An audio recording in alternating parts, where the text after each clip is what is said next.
concept of wealth in Christianity has often been misconstrued, with many people believing that Jesus teaches against riches and material possessions. However, this essay will delve into the Bible's teachings on wealth and prosperity, arguing that Jesus indeed wants his followers to be wealthy, albeit with a different perspective on what wealth entails.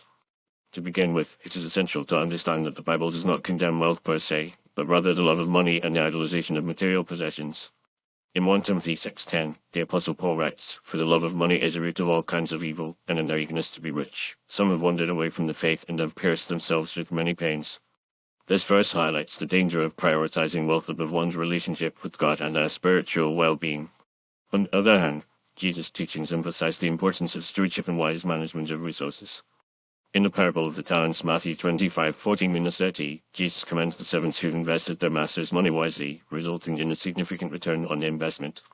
This parable illustrates the value of being responsible with the resources God has entrusted to us, whether they be financial, physical, or spiritual. Furthermore, the Bible teaches that God desires to prosper his people, not just spiritually, but also financially.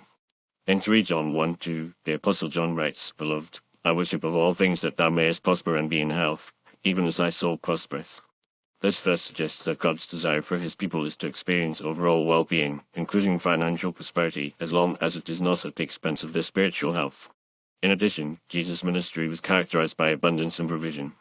When he fed the 5,000 with 5 loaves of bread and 2 fish, he demonstrated his power to provide for people's physical needs. Matthew 14:13-21. Similarly, when he turned water into wine at the wedding in Cana, he showed that he can take what little we have and multiply it, resulting in an abundance of resources. John 2:1-11. These miracles illustrate Jesus' desire to provide for his people's needs and bless them with abundance. Moreover, the concept of wealth in the Bible is not limited to financial riches.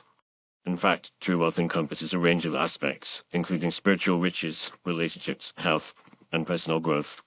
In Luke 12:15, Jesus warns against covetousness, saying, "A man's life does not consist in the abundance of his possessions." This verse highlights the importance of looking beyond material wealth and recognizing that true wealth lies in our relationships, our character, and our spiritual well-being. In conclusion, Jesus wants his followers to be wealthy, but not in the sense that they prioritize material possessions above all else. Rather, he desires for them to experience true wealth, which encompasses spiritual riches, financial provision, and overall well-being. By embracing a biblical perspective on wealth, Christians can live a life of stewardship, gratitude, and generosity, recognizing that their resources are a trust from God to be used for his glory and the benefit of others. As they trust in God's provision and live according to his principles, they can experience the abundant life that Jesus promises, a life characterized by joy, peace, and true wealth. Ultimately, Jesus' desire for his followers to be wealthy is rooted in his love for them and his desire to see them thrive in all aspects of life as they live out their faith and fulfill their purpose in him.